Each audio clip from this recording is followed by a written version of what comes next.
नमस्ते विद्यार्थी मित्रों। मैं शैलेश जे कनाडा राजहंस विद्या संकुल के ऑनलाइन टीचिंग क्लासेस में आप सभी का स्वागत है। तो आज का हमारा विषय है हिंदी और कक्षा 9 में पहली ही कविता है जो आराधना यानी कि प्रार्थना। आराधना का मतलब होता है प्रार्थना करना। तो यहाँ मित्रों कई तरह की प्रार्थना होती है, बहुत सी प्रार्थना होती है। जो हम बच्चों को पूछते हैं कि क्या आपको प्रार्थना आती है, तो बच्चे कहते हैं जी हाँ आती है, पर कौन सी प्रार्थना।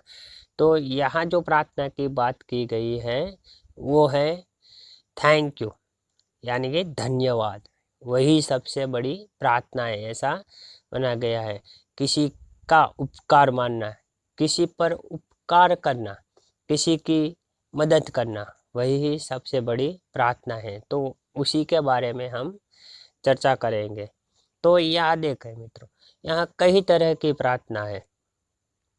यहाँ जो दिखते कि ये महामृत्युंजय मंत्र, तो वही ही एक प्रार्थना है। तो उसी में के ओम त्र्यंबकं यजामहे सुगंधिं पुष्टिवर्धनम् उर्वारुकमिव वन्दनां मृत्युमोक्षीयमामृतम्। तो यहाँ दूसरी भी एक प्रार्थना है, ओम भूर्भुवस्वः तत्सवितुर्वरेण्यं भर्गो देवस्य धीमहि धियो यो न प्रचोदयात्। तो यह भी एक प्रार्थना है। यहाँ तो वक्रतुंड महाकाय सूर्यकोटि समप्रभा निर्विघ्नं कुरु मे देव सर्वकार्येषु सर्वदा। तो यह भी एक प्रार्थना है। और यह भी के इतनी शक्ति हमें देना दाता, मन का विश्वास कमजोर होना, हम चले नेक रस्ते पे हमसे भूल कर भी कोई भूल होना। तो यह भी एक प्रार्थना है। तो ऐसे यह सभी प्रार्थना है। पहले में जो महामृत्युंजय मंत्र जो शिव भगवान का है, दूसरे में ओम भूर्भुवस्वः जो देवी देवताओं का है, तो यहाँ वक्रतुंड महाकाय जो गणेश जी का है, और ये ईश्वर की प्रार्थना है। उसी तरह थैंक यू धन्यवाद वही एक सच्ची प्रार्थना है, ऐसा कहा गया है।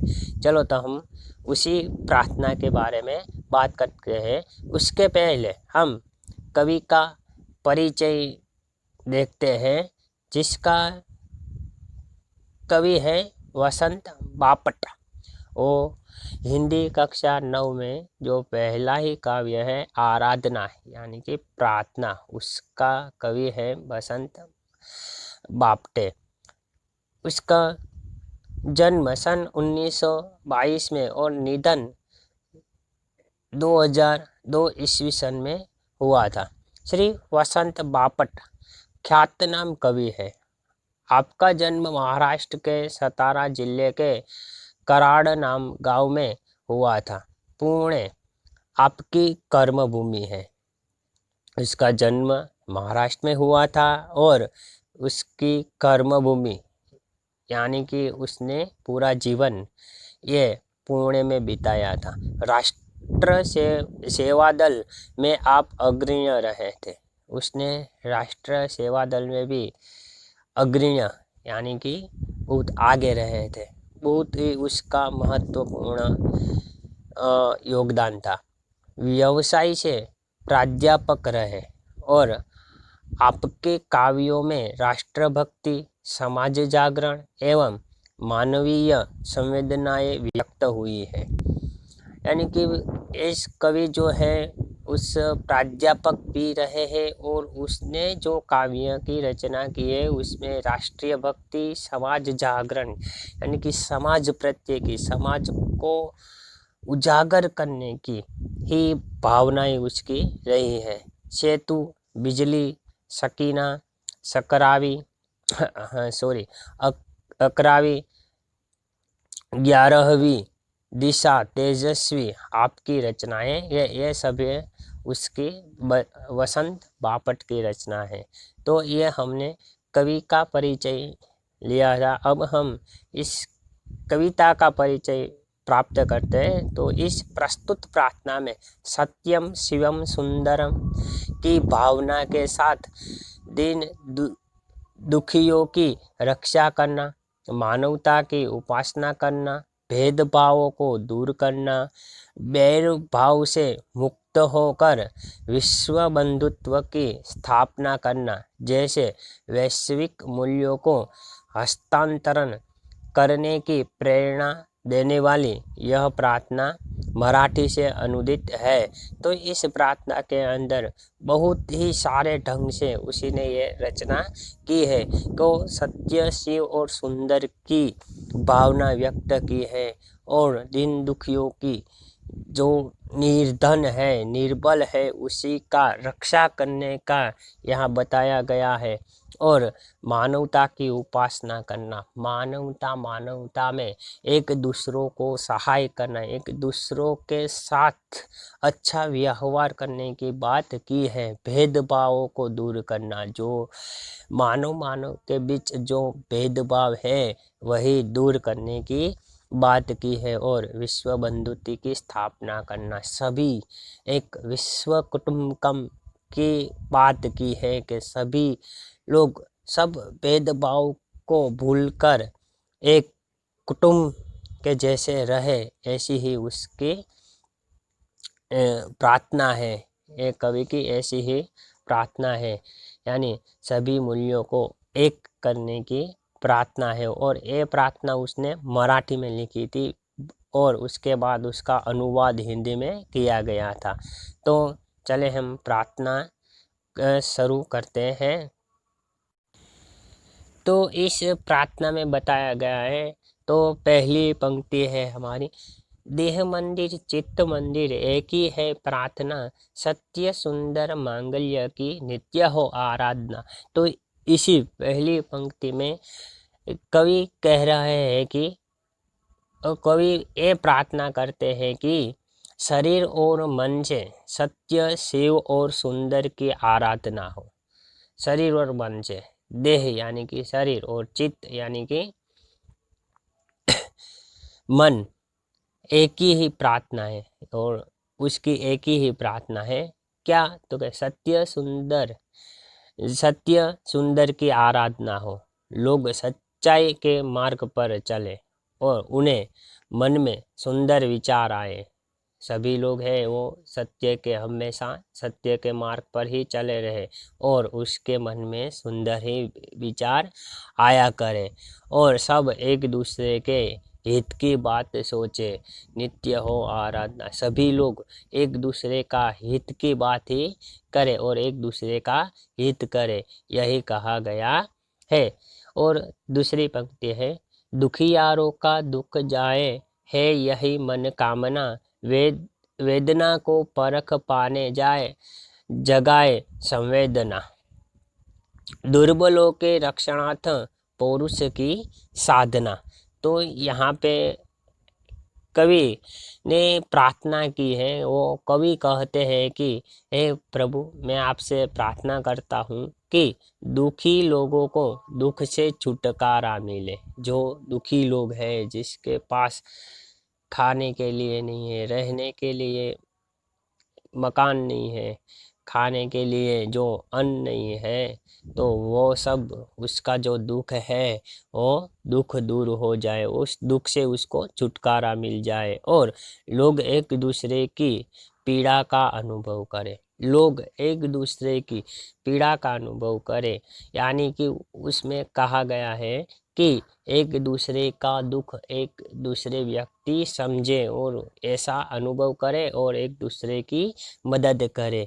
वही दुर्बलों की रक्षा के लिए शक्ति और साहस का उपयोग हो, यानी कि वो कहते हैं कि हे ईश्वर, मनुष्य में इतनी ही ताकत देना कि वो दुर्बलों की रक्षा कर सके। मुझ में इतनी ही ताकत देना कि मैं दुर्बलों की रक्षा कर सकूं, और शक्ति और साहस का उपयोग कर सकूं। शक्ति या साहस का यानी कि मदद करने का, उपयोग करने की शक्ति और साहस का वो कहते हैं कि मैं इसका उपयोग करके मैं दुर्बलों की रक्षा करूं। उसके बाद जो तीसरा काव्य पंक्ति है, जीवन में नवचेत हो, अंतरंग में भावना, सुंदरता की आस हो, मानवता की हो उपासना, शौर्य पावे धैर्य पावे यही है अभ्यर्थना। तो इसी में बात की है सबके जीवन में नया प्रकाश यानी कि नई चेतना, तेज हो, नई चेतना हो। कवि कहते हैं सबके जीवन में एक नई चेतनाएं आए, सबके हृदय में सुंदर भावनाएं हो। अंतरंग में भावना, सबके अंतर में, सबके हृदय में एक सुंदर ही भावना हो। सबके मन में सुंदर आशाएं हो, सुंदरता ताकि आस हो। सबके मन में एक सुंदर आशाएं हो और सब मानवता की पूजा करे। मानवता की हो उपासना, उपासना यानी कि पूजा, के सभी लोग मानवता की पूजा करें। सभी लोग, सभी मानव को छे ए अच्छा समझे। शौर्य पावे धैर्य पावे यही है अभ्यर्थना। तो सभी लोग शौर्य और धैर्य प्राप्त करें यही है हमारी प्रार्थना। ऐसे कवि कहते हैं कि सभी लोग में शौर्य और धैर्य मिले, सभी लोगों को शौर्य और धैर्य मिले यही है हमारी प्रार्थना। इसके बाद जो चौथी काव्य पंक्ति है, भेद सभी अस्त होवे वैर और वासना, मानवों की एकता की पूर्ण हो कल्पना, मुक्त हम चाहे एक ही बंधुता की कामना। तो यहाँ पे कवि ने ऐसा भाव प्रकट किया है कि कवि कहते हैं कि मेरी इच्छा है कि मनुष्य के बीच के सारे भेदभाव समाप्त हो जाए। मैं ईश्वर से ऐसी प्रार्थना करता हूँ कि हे ईश्वर, मनुष्य के बीच जो सारे वैर भाव है वो अस्त यानी कि समाप्त हो जाए। किसी से दुश्मनी ना हो, किसी के साथ किसी की भी दुश्मनी ना हो और लोगों की बुरी इच्छाएं नष्ट हो जाए। जो लोगों के अंदर जो बुरी इच्छाएं होती है, जो बुरे विचार होते हैं, जो बुरा कार्य करने की कल्पना होती है वो सभी नष्ट हो जाए। सभी मनुष्य एकता का अनुभव करें, सभी मनुष्य एकता का अनुभव करें कि हम सब एक हैं, हम में कोई भेदभाव नहीं है, हमें सब मिलजुल कर रहना है, ऐसा ही अनुभव करें। हम स्वतंत्रता और बंधुता की कामना करते हैं। ऐसे ही हम स्वतंत्रता कि हम मुक्त होकर, हम स्वतंत्र होकर और एक वसुंधैव कुटुंबकम की एक भावना रखकर ऐसी ही हम प्रार्थना करते हैं। सभी में से वसुंधैव कुटुंबकम की भावना प्रकटे। तो इसी में मनुष्य के लिए जो कवि ने बहुत सी बड़ी और बहुत सारे ढंग से ये कविता लिखी है और ये प्रार्थना की है कि मनुष्य के बीच कैसा व्यवहार होना चाहिए, कैसे मनुष्य सभी लोगों को कैसे रहना चाहिए, वही बात की है। अस्तु। जय हिंद, जय भारत।